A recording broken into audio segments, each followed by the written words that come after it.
So the first thing I like to teach in lesson number 1 in standing grappling is, so get me in the headlock, the side headlock, like that. Go ahead and make a good grip. Yeah, like that. Okay, now let go. Okay, so the first lesson is don't let him do that. Okay, so grab me again. To stop that, what I do is I do this. I put my elbow out into his rib cage and I grab here and I sit down and make a big base and I'll pull or try to get the headlock. It's already causing him pain. He's hurting himself now. So you're pulling into your ribs? Yeah. Yeah, so he's pulling into his rib cage. My elbow's in his ribs. So if someone's going in for the headlock, if you got time, do this. This keeps you from getting trapped. Okay, you wanna try that? If you do this, it's gonna be here like this and give them a little hit like that and then get your head out of it and get to fighting, whatever you're gonna do, right? Don't just stand there and force on force. That's never a good thing, but that's a good stop. Okay, the second one, most of the time when someone gets you in a headlock, they're gonna throw you down or they're gonna hit you. To make them where they can't throw you down, what you wanna do, the first thing you do is set a base. And so the way you set your base is it becomes a, if you're getting me in the headlock, it becomes a who's got who, right? And so what happens is when I set my base, he's not gonna be able to move me.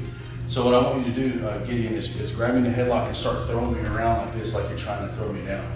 And I'm not gonna set a base. You'll see how the difference is. So I'm not gonna set a base. So grab me, I'm gonna let him grab me. So he grabs me here and I don't know what to do. So I'm doing this and he's just wrestling me around and throwing me wherever I want to go. He can throw me. But if I set a base, I take my leg over, I take my hand like this and I cup it over his hip bone. And I grab his wrist and I sit down like this behind him and it makes a base where he can't move me. So try it again. So set a base. There, now move me. He's not moving. Really hard. Now we're force on force. So before we get into lesson 2, we're going to learn how to set our base because no escape can be done without setting a base. If you want more information on this, this is Tim Cartmell's Standing Grappling DVD available on Amazon. This is where I got all these techniques from, and he goes into much greater detail than we're going to do in the scope of this project. So let's set a base. So grab Andy, and then you go ahead and let him throw you around a little bit. So move her around. Yeah. Got it. Now grab and set your base. Grab his hip, grab his wrist, and sit down in a low stance there. Now, he's going to have a lot more trouble moving her at this point. It becomes a struggle at this point, which is something we always try to avoid, so try that with each other. Set your base.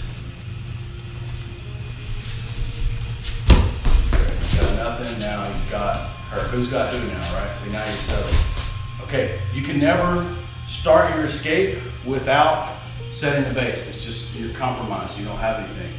Okay, so always set your base first. If they get past this, get you in a headlock, your brain needs to set your base because that gives you time to. What I didn't explain to y'all when I do that is I get this, put this in on the wrist to keep your airway open, close your elbow, it opens the air path, turn your face towards them, right? This is San Soo. You could bite him if you wanted to, right? But we're not going to do that in this scope. But you're here like this, turn your face towards them and breathe. And relax. Try to relax and be heavy. Don't waste your energy. Let them waste their energy. That's called setting the base. And all the other techniques from this point on will take that. You got to have that done first. Okay? So now that we've established how to set a base, we think we got that recorded. And he's trying to throw me down. He realizes it's not going to work. He starts trying to hit me. Get back at an angle like that and get out. Can't go under. Go under. He'll get loose and grab this and then close this gap between my femur and my ribs. Okay? All right, so set your base, let go of this.